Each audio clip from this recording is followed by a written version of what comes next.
sit here and do this from here? I think if it's okay, you stay there. Can you do from there and click from there? We can, it's just I have my... And to the Atlantic Council for the invitation to be here. As Barbara mentioned, what I'm going to do today is to really share snippets of a 1,000-page book that is going to come up in May, the result of 14 years of a study on Iran's political elite. So I will share some of my findings there, but we'll leave some for you to go and get the book, right? Let me start with saying how this thing really came about.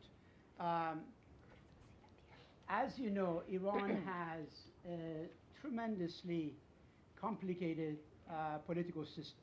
And I think this chart can help us, try to conceptualize how difficult this thing is in light of the various arrows and the color-coded and what they indicate, right? So I realized a long time ago that not only Western observers of Iran, but also many Iranians really had no sense of the inner workings of this sophisticated system and, the personalities that are sort of running these institutions. But the impetus for the book really started when I read an article by a former Iranian parliament member who said in a very provocative article that since 1979, 200 individuals have basically ruled Iran. And I said, wow, that's a very interesting proposition. How can I accept or disapprove of this proposition? And I realized there was no way that I could do that. There was nothing out there, at least in open sources, that could help us understand whether this guy was right or not. And then a gentleman who perhaps all of you know here, John Limbert, a former hostage in Iran, he wrote an article and he said, no, there are really 25 individuals who have ruled Iran over the last 40 years. And again, same question, what number is right? So I decided that it is time for me to reinvent the wheel and put together a database on the political elite to be able to, for the first time, speak empirically and not based on, anecdotal reasoning about who these people are. I have been coming to this town a lot, and one of the things I do often in meetings is to ask people the following question: can you talk for 5 minutes, no more, 5 minutes, intelligently about the background of people who serve as Iran's ambassadors, governor generals, and the like? And often the room goes silent because we have no clue, right? We have been concentrating so much on a set of key personalities, the president, the supreme leader, the chief nuclear negotiator, that we don't know the rank and file that is running the country, all right? So that's how this thing came about. And to my knowledge, this database, which now has over 100,000 fields of information, is the largest database of political elite, not just in Iran, but for the entire Middle East. Wow. Okay? I looked at the background of 2,323 individuals so far. And you can see who is included. Basically, I decided to approach, follow a positional, not a reputational approach. In other words, the decision was made. Whoever has served in Iran's parliament from day one up until end of 2017 will be included. Whoever has been a minister, even for 6 months, will be included. Whoever has been in the Guardian Council, Experts Assembly, etc., will be there. But of course, you had to draw the line somewhere because of lack of data, right, and availability of data. Therefore, what I consider sort of to be second-tier individuals, like those ambassadors, like those governor generals, etc., I cut them off. They are not included in my database. So you will not find the answer for those guys necessarily there. Okay, so the presentation today will be about some of the empirical findings. All right? So let me start with the first one. Iran is a theocratic state, right? A theocracy born through a revolution. Some of the leading individuals, of course, in the country are all clerics. So I was curious to know what percentage of the folks who have been running Iran are actually clerics. What do you guess? Well, let's cheat. The answer is right there, 27%. 629 individuals out of those 2,300 are clerics. The rest are lay individuals. Okay? And again, I will talk about those things. The book not only has this who is who that has the biographies of 2,300 individuals, but the other half, the other 500 pages, has data on all sorts of things that would be of interest to people in this room. For example, data on 400 legal and outlawed political parties.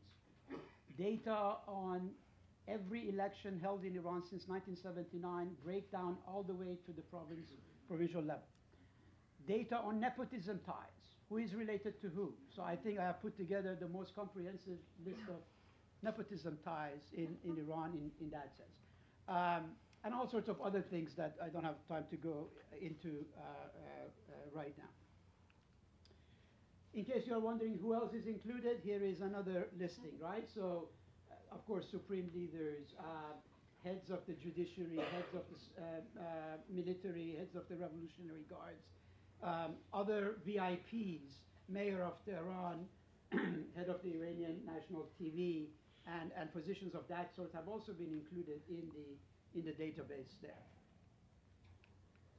So, what does a sample biography look like? Well, I have chosen here as one individual who, again, would not be known to many people in the room, as against somebody like Rafsanjani, where you might see 2 or 3 paragraphs about. But this is the type of entry, right? What are the positions the individual has held exactly? Where were they born? So that's the second line. What city they were born, what province that is, what was their degree, educational degree, if there was a dissertation title that we could trace, that information is there. Father's name. What was the position of this individual before they occupied the elite position? So in this case, this gentleman was a professor of economics at Tehran University, a position he went back to after he finished serving in the government, in the parliament. So I was also interested in some key credentials that can really enhance your resume. For example, did this person spend some time in prison before the revolution? Did they serve in the Iran-Iraq war? Are they a member of the Revolutionary Guards? Okay, and these type of things. So here, for example, you have no imprisonment. He was a war veteran. He is an IRGC militiaman. And, of course, their party affiliation and what position they held in the party. So those type of information is also included for these type of individuals. Sample of family ties. So let's say here is one of the lesser known families. But again, it gives you who is related to whom, what exactly is the relationship, and then, of course, these individuals are listed in the book in their respective roles when it's called for. So, why is it important to study political elite? I'm a political scientist by training, and of course, we go about studying societies usually in 2 ways, right? Either bottom up, social movements, etc., or we study the political elite. There have been some terrific work that has been done on social movements, for example, the works of my good friend Asif Bayat and others. But I wanted to, as I said, look at the top of the pyramid and see what is happening there at the level of the elites, again, because it has been so difficult to know what these individuals are. So I was guided by these set of questions, right? What are the members? Who are the members? What is their background? What institutions have served as the incubators, okay, for generating this emerging elite? In other words, what university do they go to cut through the suspense? Tehran University and Qom Seminary, of course, appear as the top 2 incubators for these elites. What does the circulational right do? Do Iranian politicians ever retire? Right? Or do they get another post, which was an interesting question. And things of that sort, gender ratio. How many of these people can be from minorities, right? For example, Sunni representation, etc. Those were the type of questions. I must say the following regarding the book. There is hardly any text in it besides the introduction. This is just the hard data, right? If we forget the biographies, okay? So the analytical part is in my to-do list. In other words, there will be forthcoming articles, etc., having to do with institutions, Guardian Council, etc., or with women in politics, political parties, etc. Those are, in the works. Okay, so let me again give you some samples. In the 2,300 individuals of the 2,300 individuals that are studied, only 2 individuals had held position before the revolution, serving in the parliament. So you can say almost 100% of these guys are brand new, which again makes the difficult task of figuring out what is their background. Okay, fortunately for us, in the first parliament, when the biographies of these MPs was put out, they also put down what the father's job was. So I use father's position as an indicator of the class background of individuals. And look what the numbers reveal. You add up the 3 numbers in red and maybe the 6% laborer below it, right? You have already 70% of the MPs who come from very modest backgrounds in terms of class origin. And look, on the other hand, for civil servants, professionals, etc. Okay, what a low percentage that is. Again, with the caveat that 22% were unknown. So even if you add the percentage for the unknown to that number, you can easily say over 80% of these individuals are the sons of farmers, clergymen, and bazaar merchants. And guess what? Everything else that I have gathered about the other 2,300 individuals, not just the MPs in the first parliament, confirms the same thing. These guys come from very modest backgrounds, okay? Sons of lawyers, you will not be able to count up to 10 in the database.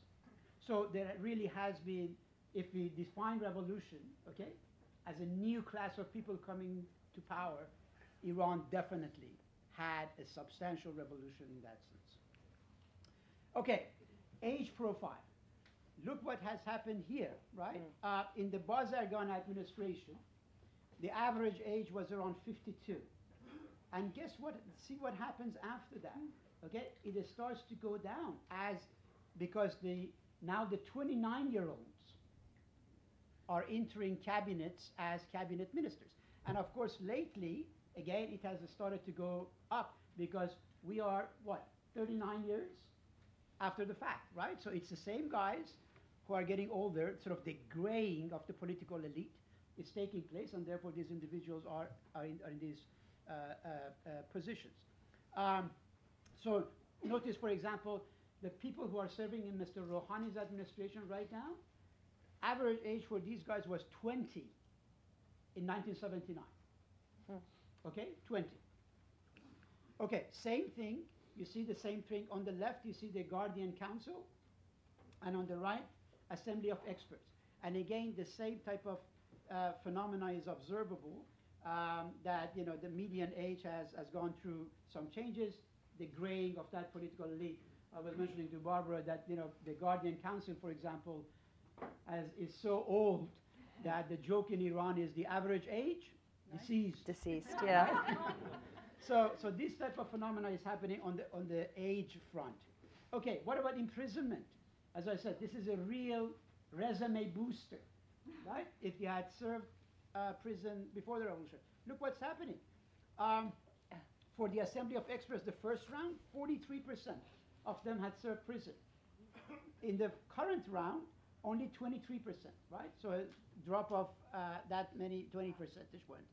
And as far as on the one on the right, members of parliament, you hardly have anyone in the current parliament who can say, I was a political prisoner before the revolution, 2%, as against what it was at 26%. Okay? So, you know, if you review the proceedings of the parliament and you see these heated debates in the first parliament, okay, or the Guardian Council, or the Assembly of Experts, etc., and you have this type of data and facts, you begin to realize, you know, their sense of animosity toward the ancien regime and, you know, how they were formulating some of their policies. Okay, same thing for cabinet members. Again, look, for example, for Bazargan and Revolutionary Council. Almost half of these individuals had served prison. Nowadays, Mr. Rouhani, 3%. Okay, so the revolutionary credential in that sense is really out. Okay, you have not, you know, spent that time in prison, and you know what have you.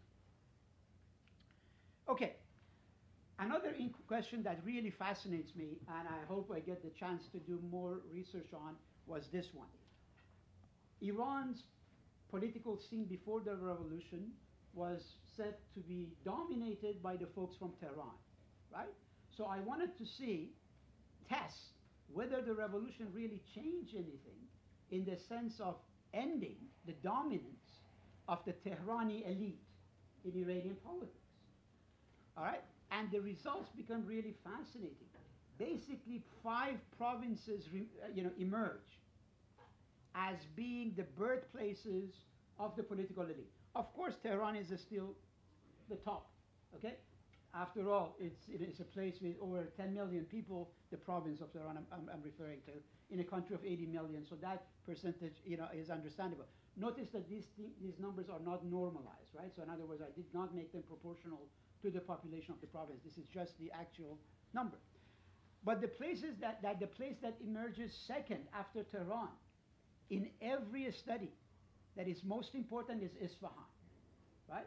Isfahan is super important in producing elite. It has actually produced more of a share of the Iranian clergymen than Tehran or Qom, believe it or not. Okay, Fars, Khorasan Razavi, and East Azerbaijan. Okay, I would put these 5 really in a class by themselves in terms of representation, and then places like Khuzestan and others follow. Notice what happens on the other side, however. The provinces that the Iranian government refers to as undeveloped, privileged, whatever, okay, deprived provinces, they are the ones who end up producing the least amount of members of the political elite, okay? So places like Hormozgan, Kokuliye Boyer Ahmad, Northern Khorasan, and others, okay? The representation that you see there mainly corresponds to the members of parliament, which after all, you know, they had to have representations in their neck of the woods, okay? But in terms of occupying higher positions, really the Tehranis, the Isfahanis, East Azerbaijanis, and the Khorasan Razavi dominate like no other. Okay, sorry, I missed one. Here, gender. This is really one of the most troubling slide I want to show you, right? 50% of the population is women, of course. As we know, over 60% of university students are women. But look what happens. Of the 2,300 individuals that is in the database, only 3% are female. 3%. So no woman in the Expediency Council, no woman in Guardian Council, no woman in the Assembly of Experts. 1 female minister appointed by Ahmadinejad and then fired by Ahmadinejad, okay? And then 2.7% who are female MPs. Some of them, 49 ladies elected 65 times, okay? So in other words, a few of them got elected twice or 3 times as well. 32 of them, however, were elected only once. So in the book, as I said, you can see also their nepotism tie. Do they happen to be the daughters of clerics? Do they happen to be the wives of important personalities and things of that sort? Very interesting to see, speaking of differences in provinces, notice that from 1980 to 1992, there was not a single female elected to Iranian parliament from anywhere else besides Tehran. Right? So speaking of a cultural gap that exists, here is there. Now, You look here and you see an interesting uptick in number when it comes to vice president, VPs, right? 19.6% female. And you wonder what the hell is happening here. Consolation, right? consolation prize. Exactly. You see, if you wanted to become a VP, you do not have to get the approval of the parliament, or as a minister, you need to get the approval of the supreme leader, right? But being a VP for environmental issues, okay, the president can put women, assign women to those positions as a token of gender equality. Okay, so that's why the number goes up there, but not in the other departments.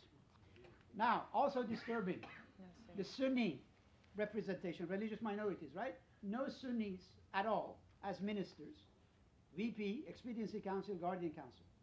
Overall, 1.9% Sunni members of the Experts Assembly and 4.5% Sunni MPs, okay?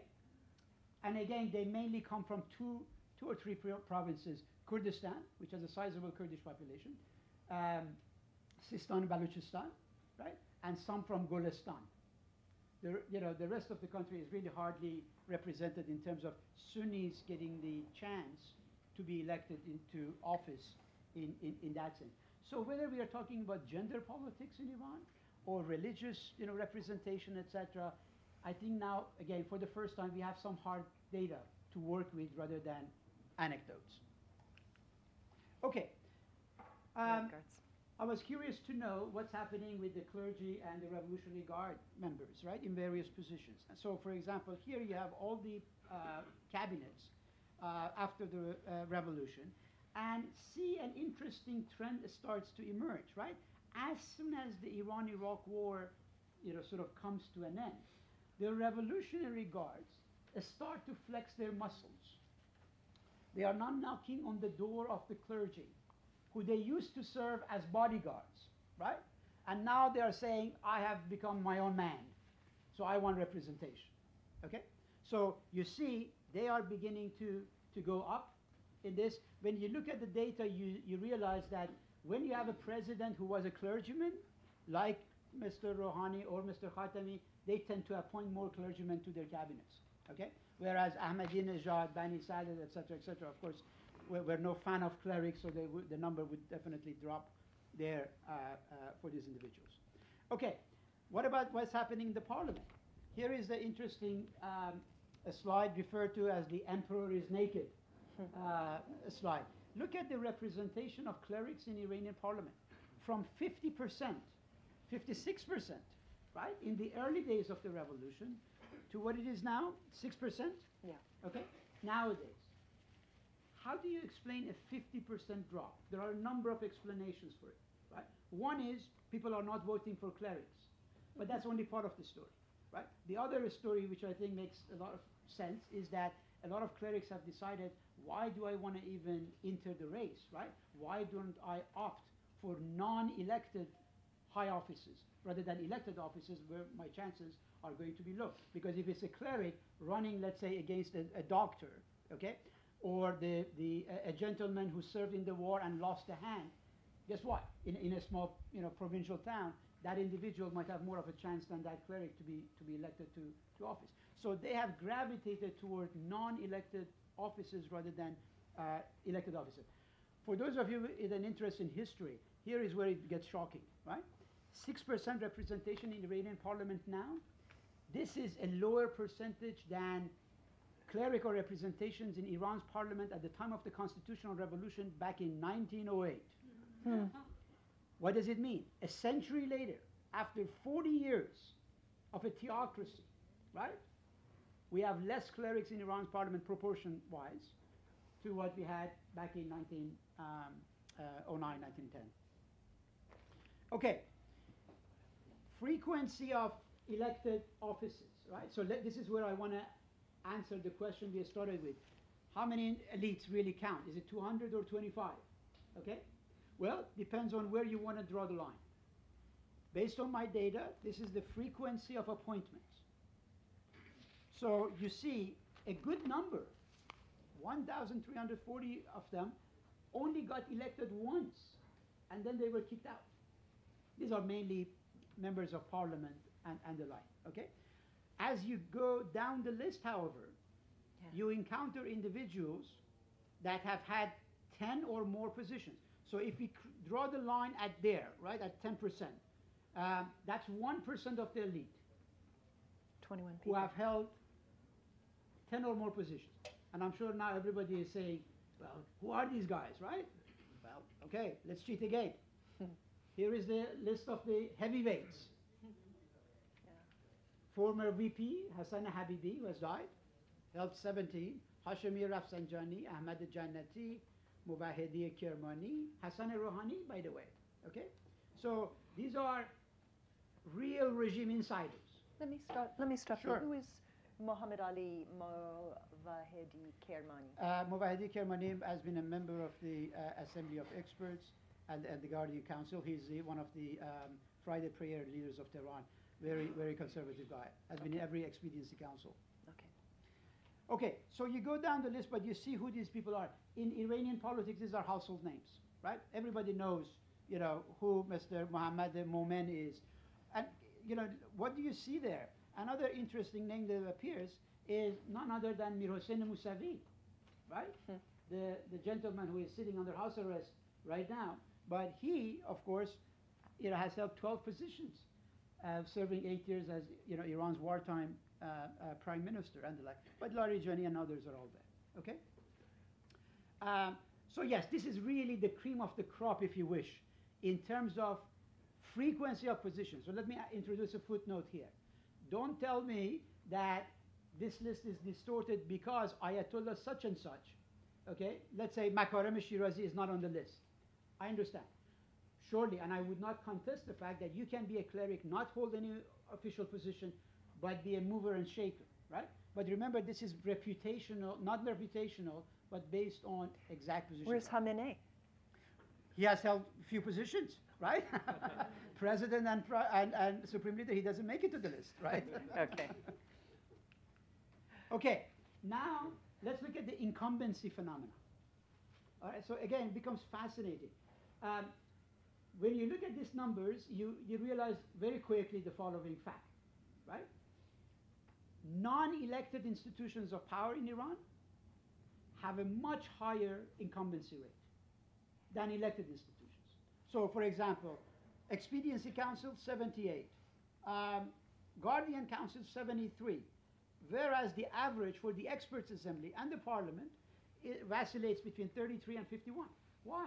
Because, so in other words, think of it this way. If you consider Iran's political system as a pyramid, right?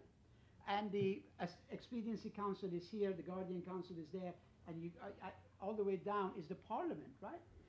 The chance that the citizenry gets to kick the rascals out happens at the level of Parliament and not at the level of those top institutions. So naturally, these numbers are high. Now, again, for those of you with an interest in comparative politics, what is the incumbency rate in US Congress, right? We are talking about over 80%. In Iran, we are talking about an incumbency rate of 33%, right? Fascinating, again, as a political scientist to study and see what the dynamics are. Okay, so if you want a visual representation of it, again, see this one here. That's the numbers. Let me just highlight this here if I can. Oops, what did I do? If you can see in the, sorry, let's see. It Doesn't seem to work properly. Okay. Anyway, what I wanted to point out is this one's here. For example, for cabinets, right? Notice what the drop is. Becomes fascinating because when Mr. Ahmadinejad came to power, he did not want to keep any ministers from the previous cabinet. And of course, when Mr. Rouhani came, he wasn't a fan of keeping anybody from Ahmadinejad's administration, right? So the numbers, drop suddenly because of that. And of course, incumbency goes up in the second round. And so far, every Iranian president, with the exception of the first one, has been re-elected to office. So it's natural to expect that the cabinet ministers will continue in their post come the second time. Okay, so again, going back to that provinces issue, this is again the top and the bottom provinces of birth. again, you can see Elam, Char Mahal Bakhtiyari, Kokiliye, North Khorasan, and Hormuzgan not really being well represented, whereas the other ones, okay, are well represented. Now, here is another thing that my research indicates, which is fascinating. That is, we were curious to know whether people find way into the elite ranks if they not come from provincial capitals, but the smaller cities, right? So look here, for example, what happens here. In Mashhad, right, for Khorasan and Razavi, 74% of those individuals came from Mashhad. So the networking that is done in that city means a lot. But let's look at the number, let's say, for Isfahan. No, it doesn't matter that you come from the city of Isfahan itself, right? You can be from any of the villages, province, provincial towns, etc., in the province of Isfahan, and still find your way up. So my argument is that the revolution has opened up a new avenues of participation and social mobility, right, for people who have come from more modest ranks than what was the case before. Let me just go through some of the other stuff.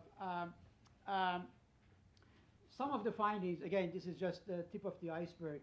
Yes, it's a theocracy, but as I said, the clergy, I think, in my view, is losing the ground to revolutionary guards and many others in this type of positions. People do come from modest backgrounds. When you look at their educational background, this is a predominantly Iran-educated elite.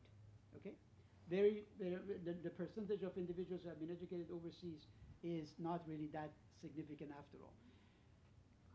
The government has managed, the state really has managed to use the state bureaucracy as a springboard, right, for shooting people up. Okay, so in other words, when you look carefully at the background of individuals, you will see, yes, usually they come from two types of positions, either academia or they have worked in the state bureaucracy, okay? And that opens up the door for them to enter higher ranks, of course, because now they have some, knowledge of the inner workings of the system, right? Having worked in a ministry, having worked in the municipality, in the, government-owned companies, and the like. As we say, it's a male elite. We are seeing the graying of the clerical establishment there. I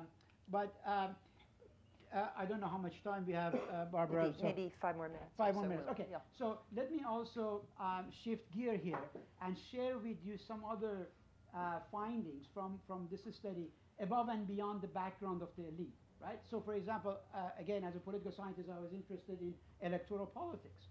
And I wanted to wrestle with these questions, such as, okay, do more people come to vote when there are more candidates running? Okay?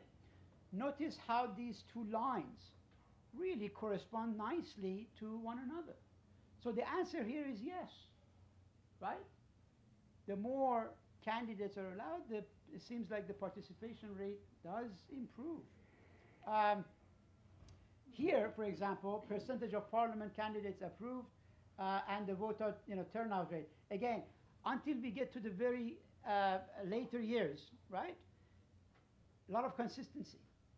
But as you will see here and in the following slide, something happened a few years ago, meaning that participation now far exceeds approval rates. In other words, people are participating in elections regardless of what the rate of disqualification is. Take a look. Interesting. Right? This is, for example, what is this for the Assembly of Experts, right? 61% turnout rate, whereas 20% of candidates are approved to stand for election. So, those of you who follow Iranian politics know there are all sorts of debates going on. Should we field more candidates if you are the reformist camp, right? Should we encourage high participation rate? The data, now helps us answer some of those questions. Yes, I think the data proves in an unmistakable fashion that the reformist camp, they win when the turnout is over 67%. Okay, so less than that, your chances of winning it really goes down. But higher participation rate has helped those guys a lot. Fielding more candidates has helped them to some extent. But the logic of participation, again, you really now need to go in, much deeper than we are able to do here to analyze, right? Why is it that participation rate in a province, for example, goes up and down? Let me just end on one, if I could. Here, I refer to this as the Iranian phenomena of sulking, qahr, right? When people are upset with this wing or that wing of the political establishment and decide to punish them the next time around. Notice, for example, the Majlis, right? The percentage for the fifth was 71. And then 8 years later, this is the parliament that was, by the way, populated by the reformists. But once the citizenry felt that the reformists have not delivered, look what happens to the percentage. Drops to 51. Or look at presidential participation. Weren't the reformists prohibited from running for re-election in 2004? Yes, that's also part of the reason they, a good number of the reformists serving in the 6th parliament were disqualified and they could not run for the 7th parliament, absolutely. Look at the numbers for presidential rates again, right? 6th parliament, you have 6th round of presidential election, 51%, then you go up to 80, okay? Or look at the first one, Assembly of Experts. In the early days of the revolution, people were thinking that the Assembly of Experts is going to do a damn thing for them. Then they realized what the truth is, right? So it dampened the spirit by 40%. Okay, you go from 77% to 37% in terms of participation. So in other words, the message is neither one of the political camps, conservatives or the reformists, right, can take things for granted in terms of how the citizenry is going to behave in the election. When I took a deeper dive into the data for some of the controversial provinces, like Kurdistan, like Sistan and Balochistan, and others, the data really becomes revealing. You know, invariably, in those provinces, people in Kurdistan and Sistan and Balochistan vote for reformist candidates, right? Whoever is on the slate, even if he is not really a bona fide reformist, right? As long as there is one who can perhaps come closer to articulating the type of things that those guys want, you know, this is how the voting behavior in Iran works. So anyhow, as I said, I hope this sort of piques your interest on what are some of the findings of this research. Thank you. Wow. I think hundreds, if not thousands of PhD dissertations are going to emerge from what you've put together. But let's go back to your original question. You know, is it 1,000 or is it 200 or is it 20? I mean, when you look at your charts, you have 21 people who've served in 10 or more positions. And then you add in Khamenei, that makes it 22. So those are the people, aren't they, who really run the show? Or do you look at the parliaments which have come and gone? And given the power of the Supreme Leader, of the Guardian Council, of the Assembly of Experts, particularly the Guardian Council, aren't those the jobs that matter? And so is it really 24 people who run Iran? Very good. So here is the problem I ran into, right? A good number, more than half almost, of the people in the database are members of parliament, right? Because every round of parliament has 290 individuals. So they are overrepresented. Okay. Whereas, let's say, Guardian Council, right, which has 12 individuals in each round, etc., is underrepresented. Okay, so that's a caveat that needs to be put out there in terms of understanding the system. The other problem was, how do we decide the actual worth, the actual political weight of these institutions, right? So, you know, I was thinking about assigning values to say, you know, a member of parliament gets 1, but a member of expediency council, let's say, gets a 3, and a member of guardian council gets 5. Right? But I soon abandoned the idea because I realized it's going to be so controversial. Let's take the case of the Assembly of Experts, the body that is supposed to elect the next supreme leader, right? Well, when I did my study of the background of these individuals, what do I find? I find that 30% on average of members sitting in every assembly of experts are the former personal representatives of the supreme leader, right? So in other words, he has appointed them. They owe their political life to him, the supreme leader. And the supreme leader has told them, well, you guy, you go and run from that province. Right. Okay? And guess what? Once this gentleman enters the race, I, as the alternative candidate, say, do I really want to run against him? He has the backing of the supreme leader. What if I pull out and negotiate another position for myself, right? Yeah. So you see? So now, you know, an assembly like the Assembly of Experts, what value would you assign to that? Is it really a serious institution that can decide the next leader? Or, you know, has the game been rigged, right? I would give the Guardian Council the highest position after the Supreme Leader. So, I mean, simply looking at people who've been in the Guardian Council, I think you had an interesting statistic that in the current Guardian Council, 92% of them are incumbents. So it seems as though this is the institution that changes the least. And we know, of course, that they vet all candidates for elected office. So, I mean... No, there is no question about it that the Guardian Council is, you know, one of the heavyweights. For those of you not familiar, the Guardian Council has 6 clerical members, 6 lay lawyers, right? And the turnover rate among the lawyers happens to be much higher than what it is for the clerics, right? So even there is, you know, again, a very interesting dynamics at work that one needs to look at. But anyhow, my question, one of the... So is it 200 or 20? Well, I'm going to pin you down. It depends on where you want to draw the line, right? In just your own gut feeling in terms of looking at all this information, you know. If I can just, I mean, under the Shah, there was the 1,000 families, right?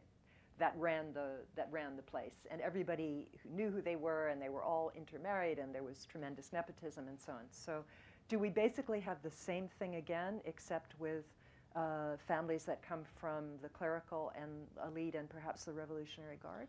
So there is no question that there are very, very important families. In the book, I put the nepotism tie among 10 of these families, right?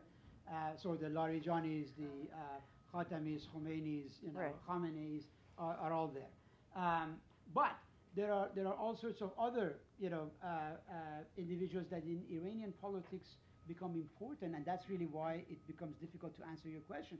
Because you see, in Iranian politics, informal politics, right, can be as important as formal politics. So individuals who have no positions, serious positions in government, can basically have veto power. Let's say the question that is, you know, very much on the front pages these days: can women enter sporting stadiums, right?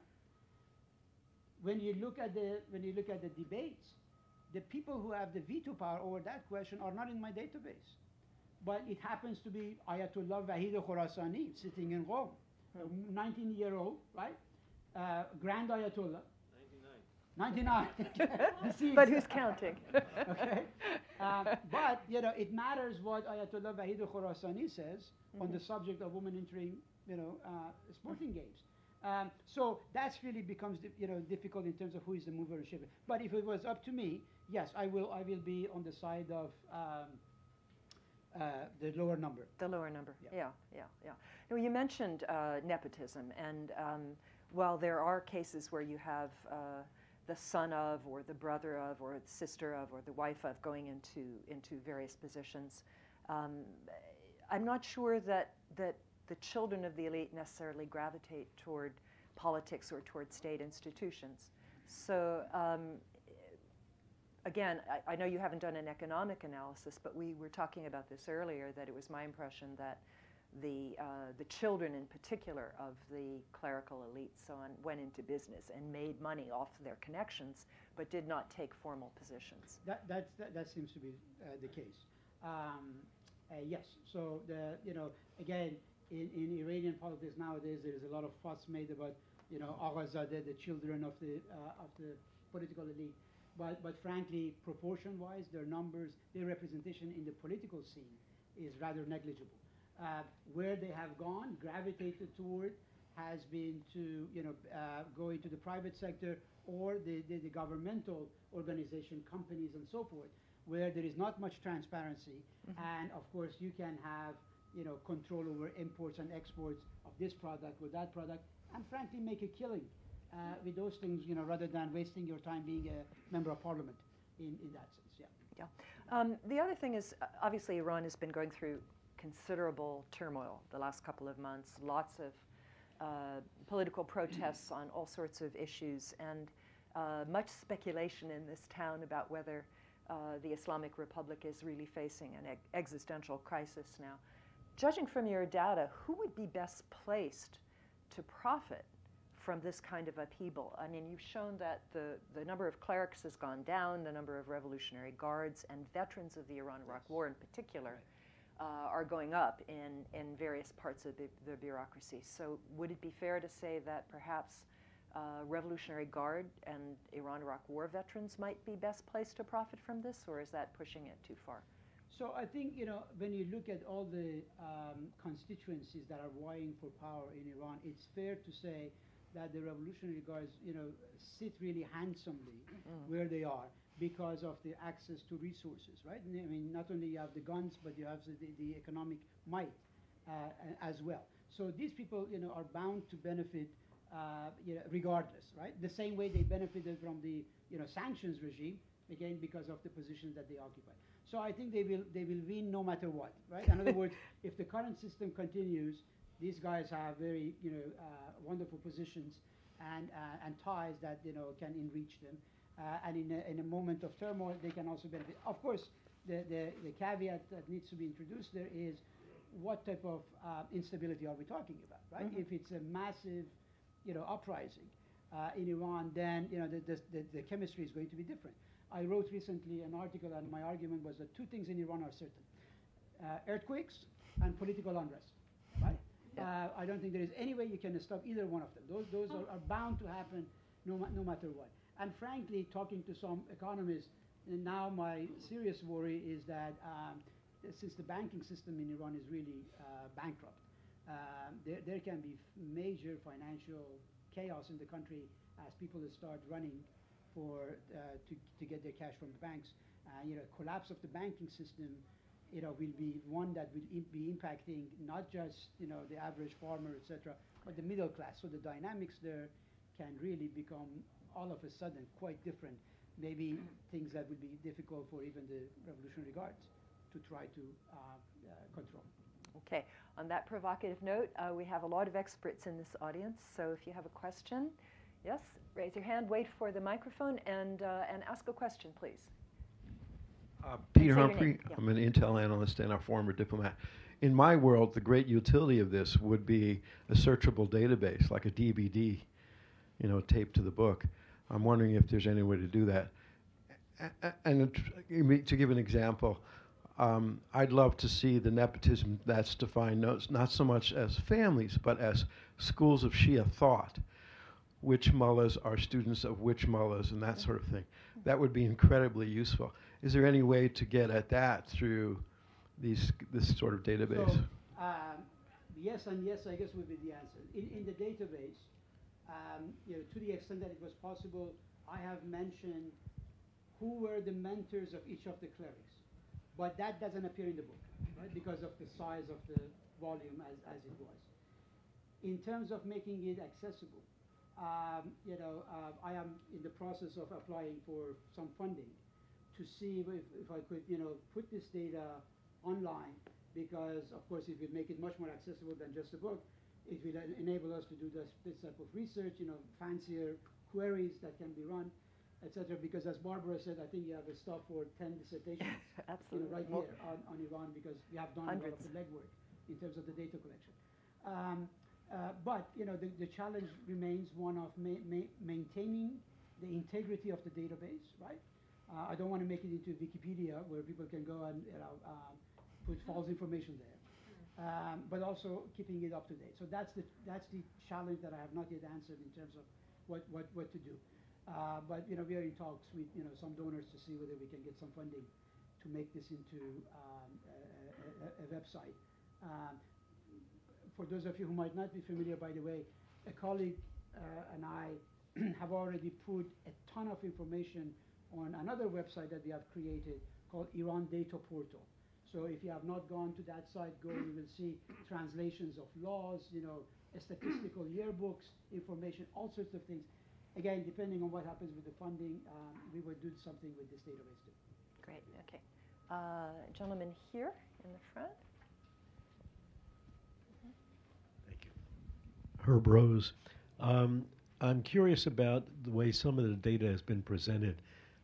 For some of it, you said it was not normalized, and I wonder whether you did normalize some of the data you just haven't presented, and particularly as far as ethnic and religious groups, you indicated that in the Sunnis were not represented for the most part. One particular group, they were represented 1.9%. What is the population, the Sunni population in Iran today? Okay, so very good question. Here is the difficulty. According to Iranian census, and they do not collect data on account of your ethnic background, right? So I cannot say, nobody can say with any degree of certainty that the country has this percentage of Sunnis. Rough estimates are 7 to 10%, right? But again, I think these are all educated guesses. Nobody has the hard data, frankly. You hear rumors about one such a study existing in Ministry of Interior, but I have yet to see the actual report. If it is, it would be classified, right? So that's the one problem. And then you cannot even in the arena of educated guesses, you run into problems because let's take the case of the Kurds or the Arab population of Iran, right? Well, you can have Sunni Kurds, you can have Shiite Kurds. Same with the Arab population. So just to deduce that there are this many Kurds in Iran and therefore the percentage of Sunnis should be this can lead you to the wrong way. Take Sistan and Baluchistan, right? Sistan and Baluchistan, when you study the provincial politics, you realize that, okay, Zahedan is the provincial capital, right? So I was expecting more representation, political representation from Zahedan. But to my surprise, I find out that there are more people from the city of Zabul than in Zahedan. Then you dig in and you realize, there is a logic to the madness. Why? Zahedan is predominantly Sunni, Zabul is predominantly Shiite. Right? So it makes sense for those guys to be represented there. So, again, it's Iran, right? It's one layer of complexity over the other, and unless you dive in, these superficial observations will not get you anywhere. I want to, by the way, advertise on April the 6th, we're going to present an issue brief on the subject of Iran's Sunni population.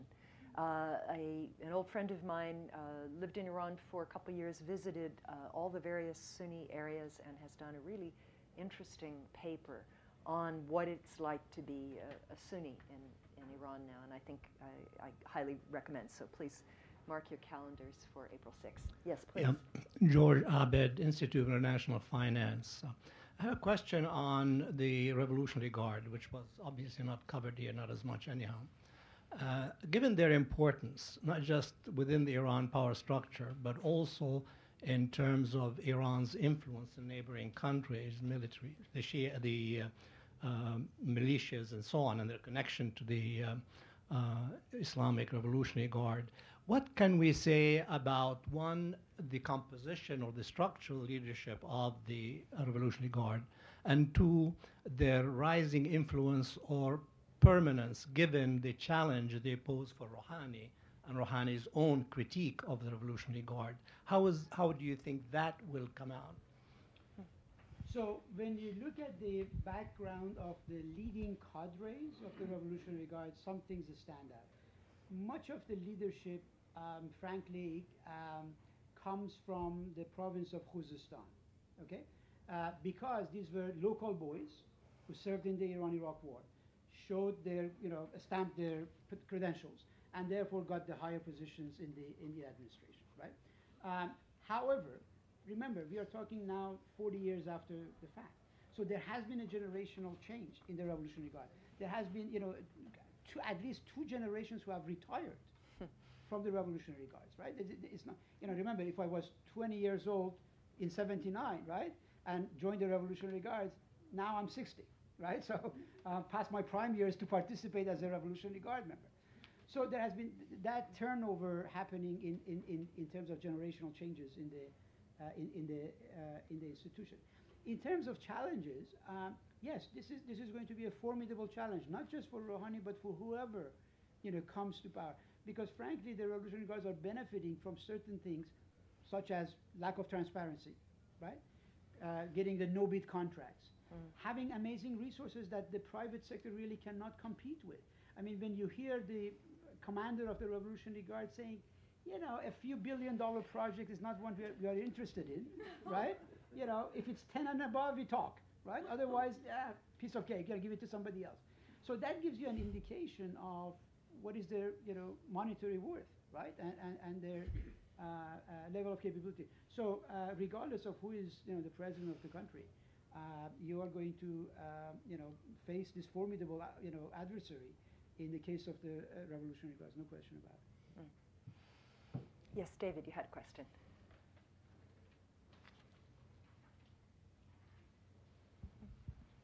Dr. Boroujerdi, I'm David Leyland. There's been a lot reported about the, at times, existential challenges of the environmental situation in Iran, water shortages, dust and sandstorms. How has that affected the leadership, and what are they doing about it? Well, you're much more of an expert on that subject than I am, of course, by a wide margin.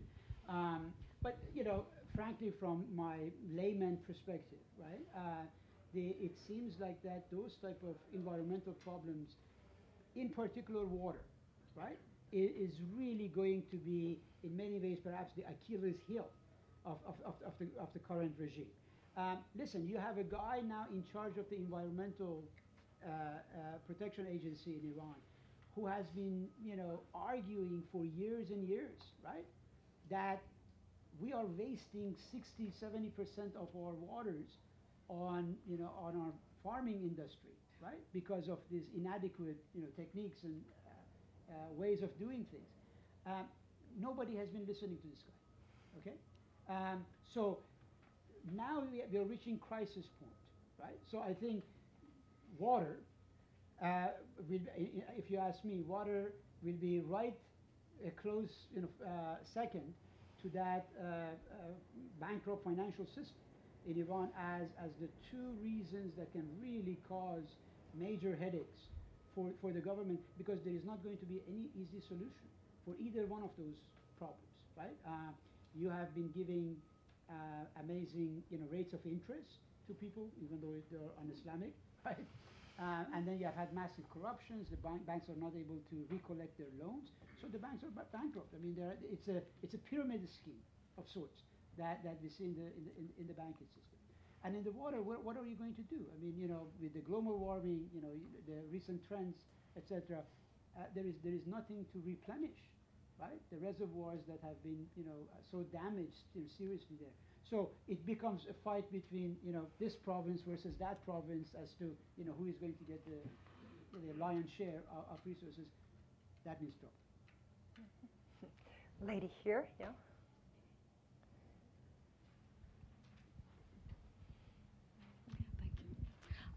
Eleanor Bachrach. I'm not an Iran expert, but one could tell that in Ahmadinejad's second election, the results were blatantly fraudulent, if for no other reason than they were announced so quickly. What does that say about the results of other elections on which your statistics are based? Very good question. So again, as what I was putting together, by the way, this is a research that I did with a former student of mine, Kourosh Rahimkhani, should be given credit for. When we were putting together this research, this was one of the first questions we had to wrestle with, right? To what extent do you trust Iranian data? Which is always problematical. And I don't mean just, in terms of contested elections, which I agree with you was quite rigged in 2009. But, you have something even as innocuous as, let's say, number of eligible voters. The Statistical Center of Iran will give you one number, right? The Interior Ministry that is in charge of the election will give you another one. So, which one do you choose, right? So these are the type of challenges that, as a researcher, you have to wrestle with this type of question. I think it's fair to say that, there has, no question about 2009, but perhaps there has been, illegal vote rigging in other elections as well, okay? But we decided to, we have to go with the existing data rather than recreating data of our own, right? And therefore, we try to use officially official stats, right? Where they look suspicious to us, such as in 2009, okay? There is a caveat added that, take it with a grain of salt. But, there was no other way around the official data. Mm-hmm. Okay, Faye, right here. I'm Faye Mohtadar. I'm a member of Atlantic Council. Dr. Boroujerdi, this was an amazing analysis. Thank you so much. I just have a simple comment, and I need your comment on my comment. It looks like what you were telling me, that majority of the people who are elected for the domestic politics in Iran are graduate of University of Tehran, which makes a lot of sense. But it seems like with the complexity of Iranian government, these people that have been chosen are actually very carefully chosen. For example, people who are supposed to deal with the foreign or international issues are all Western graduates. So it's much more than Trump's administration, than choose people who have absolutely no background in any of the foreign policies and are chosen to do international dealing. So what do you think about that? Okay, so let me stand corrected. I did not say the majority of these people are from Tehran University. Tehran University ranks first, right, among Iranian universities in terms of producing members of the elite, right? But it might be, I don't know, 15% as against, 5% for Shahid Beheshti University, okay? In that same line, let's say other institutions, for example, the Azad University system, right? That has also produced a lot of these individuals there. Tarbiyat Mudarris is another one that is, ranks very high in terms of producing this number of. So there are different institutions, but yeah, Tehran University and Qom Seminary are sort of head and shoulder above everybody else in terms of their actual representation. In terms of, the background of these elites, you're both right and wrong, right? Yes, so you look at Mr. Zarif right now and say, okay, a PhD from University of Denver in international relations, so he's in right position. But that's not always the case. You look at, for example, the background of some of the ministers of finance, and you see, these can be engineers, right? So indeed, one of the things that stands out, and I hope a graduate student, a PhD student will do this thing now that we have the data, right? Because you can easily correspond their education to the careers that they have had, to see whether people are really in the right positions or not. Because of the obsession in the Iranian system, educational system, with becoming engineers and doctors, right? No question about it. Engineers and doctors are overrepresented in every category you can imagine. Whether even if it's, Ministry of, I don't know, something that really needs a social scientist in charge, but it's predominantly engineers and doctors. Lady right here. Can we have a microphone right here? Thanks. Hi, Maggie Suter, Management Systems International. So my question is about the youth of Iran. So from what I've read, youth demographic ages 18-35 make up anywhere from 25 to 30% of the overall population. Correct me if that's wrong. And obviously we can see in this data, youth are not proportionally represented in terms of the lack of elite circulation and the graying of the elite, as you mentioned. So what are sort of the tools that regime is using in order to confront, these issues youth are facing, lack of social mobility, lack of representation, and dealing with this sort of culture of rising expectations? What are they doing beyond just coercion to sort of combat this crisis?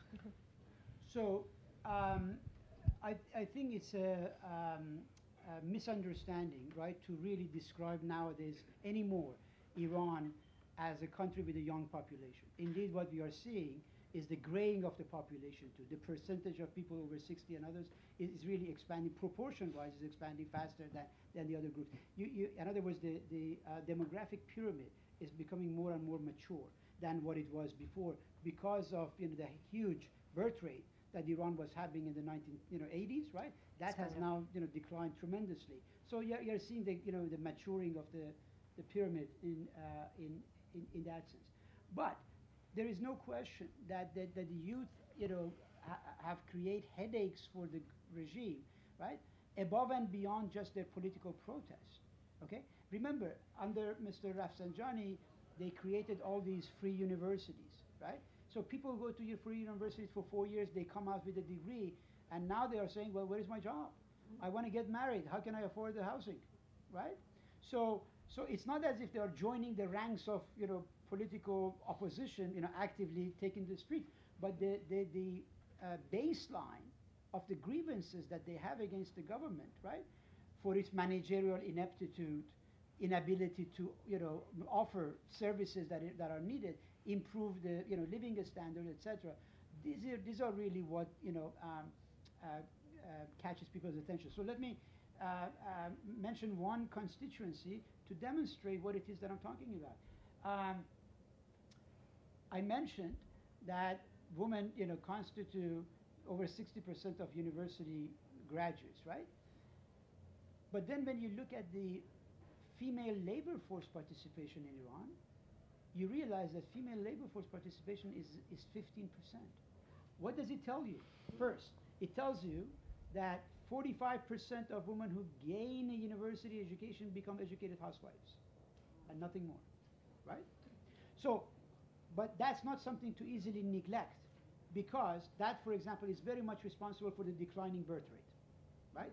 They might not have a job, but they have gotten their university degree, and they know having too many kids is not necessarily conducive to enjoying a nice life, right? So birth rate goes down regardless of how the supreme leader keeps shouting, we need 100 million people, okay? Which, by the way, Iran is going to get, unfortunately, very soon, in the next, less than 15 years or so. But that's going to be troublesome, okay? Now, 15% female labor force participation. Go back and look, visit statistical data in Iran before the revolution. In 1978, it was also 15%, right? So after 40 years, where do we stand in terms of improving female labor force participation? None, okay? Because again, not because they are not qualified, but because of the government constraint. So imagine yourself as one of those young ladies, right? How do you feel about having invested the money, time, to get that degree, but now you're told, you cannot, get there. So this is really the type of what I would put in the cultural, social bucket, right?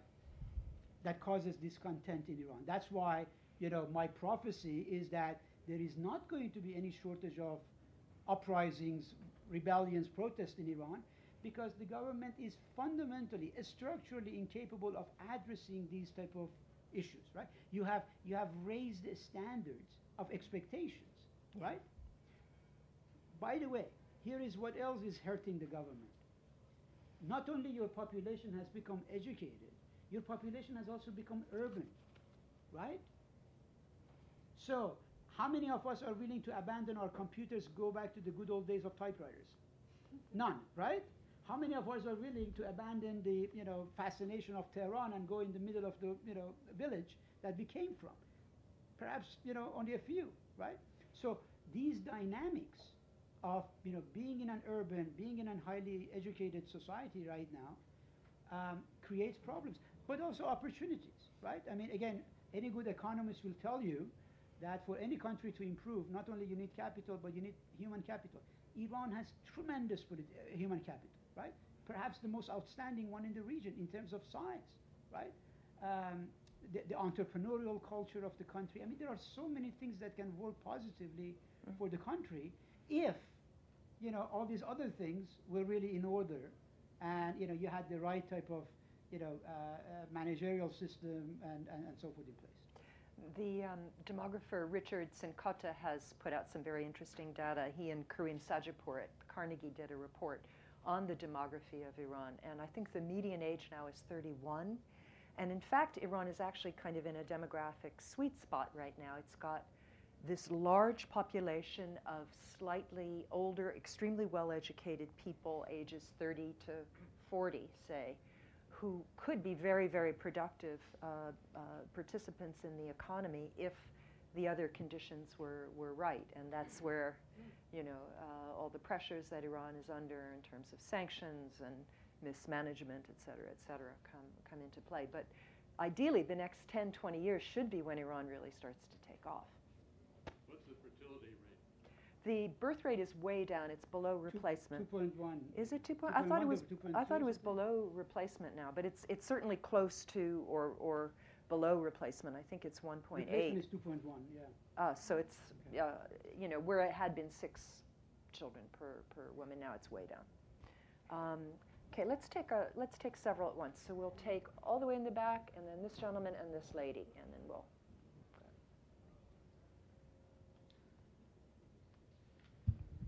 Henry Hedker, retired government. I wondered, you indicated the finding that the clergy is losing ground, but still is fairly strong as far as representation. If that's the case, has any of the clergy defected to demonstrators? Is it 0 or a very low %, or are they becoming sort of increasingly neutral in politics? Okay, and this gentleman here? Yeah, wait for the microphone, sir. Yes, my question pretty much falls along a similar lines. Some of your slides show that the percentage of clergy is reducing, especially in parliament. And these are pretty much the same people from decades ago who are staying in there. So I'm wondering if the clerical institutions are generating the next generation of clergies, or they are really falling behind. And as a result, they will be replaced by more pragmatists and, you know, IRGC groups of people as we go on. Okay, and then take this lady out here too, and then you can do them all together. Okay, thank you. This relates to what you were just talking about. My understanding is that Iran has become more secular in the last 40 years, so a hypothesis is there would not be an Islamic revolution today. Do you think that, and is that related to the concentration of the elite, the fact that the culture has become more secular, so the elite needs to become more concentrated than 20 people? Or So on the question of elite defection, I mean clerical defection, my argument has been that Iran, as you know, has been witnessing all sorts of uprisings, right, from the student stuff in 1999, 2009, and to events of this past December. However, in every case, my prediction was that it's going to fail. Why is it going to fail? Because in every instance, the opposition did not manage to make any inroads, right? Did not manage to witness a defection along the lines of what you're suggesting. The major constituencies, the clerics, the bazaar, the military, none of them defected to the opposition. In political science, the literature on revolution tells us the very first prerequisite for a revolution is elite defection. Unless a segment of the elite defects to the opposition, forget it about everything else. Okay? In Iran, we do not see this elite defection. Yes, this doesn't mean that there are not dissident clerics. Of course there are, right? Of course there are. But they have been sidelined. Ayatollah Bayat Zanjani, for example, a big name in the early days of the revolution, is sitting, in his home in Qom, but not being able to really play a role as a mover and shaker. Others, of course, have been moved out of the country. But it has not had we have not seen the massive scale of defection that can really be newsworthy in that sense.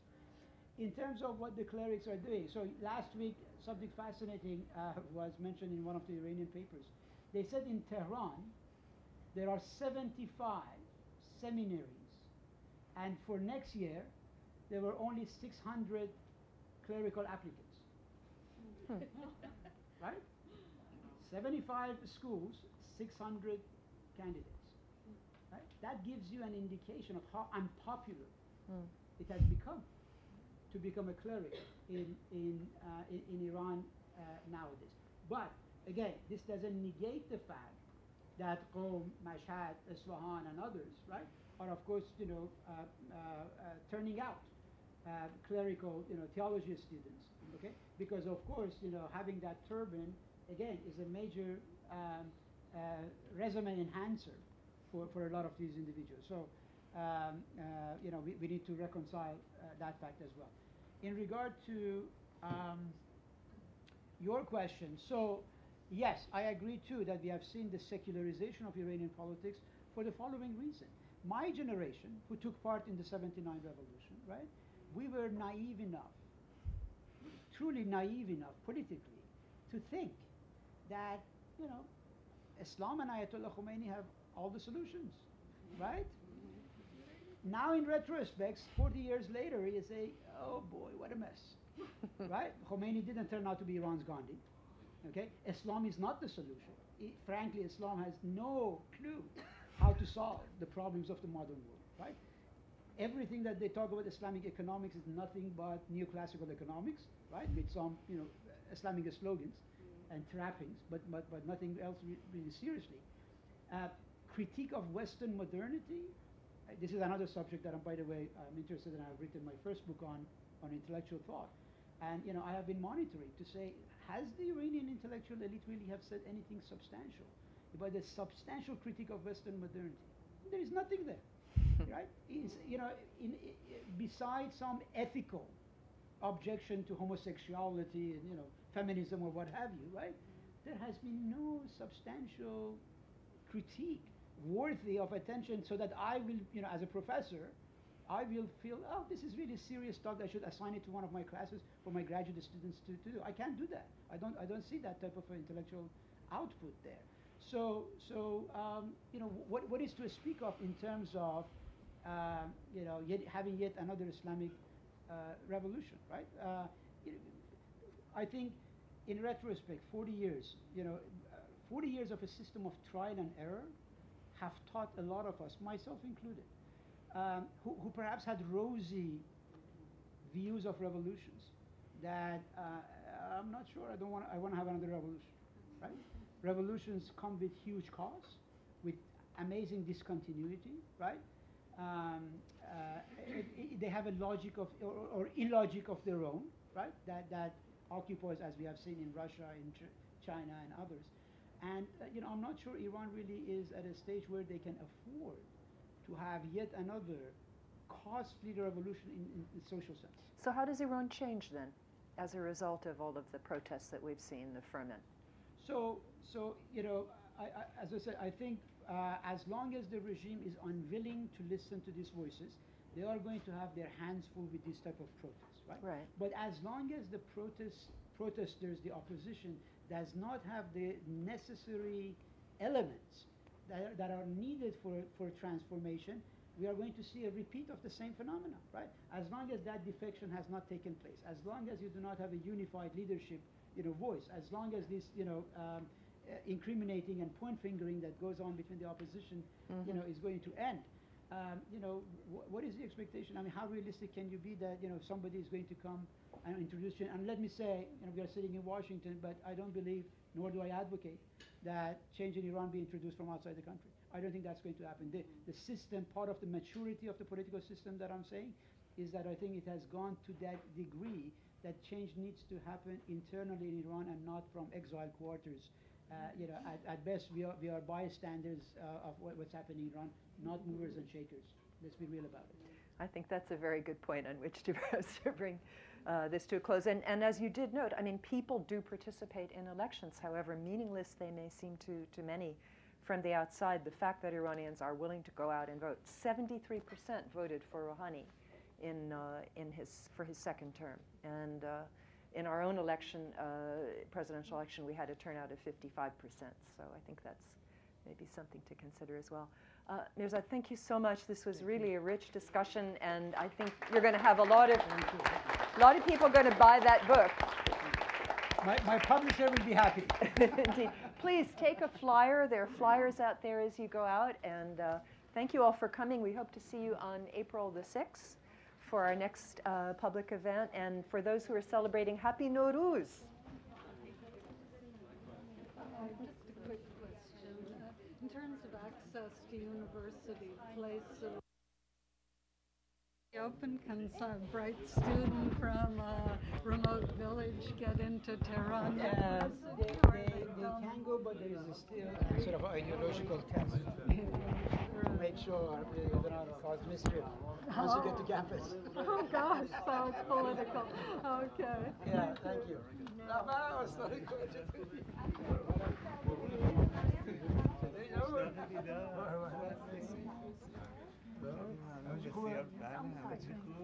امیدوارم زیاد چند نگفته باشیم.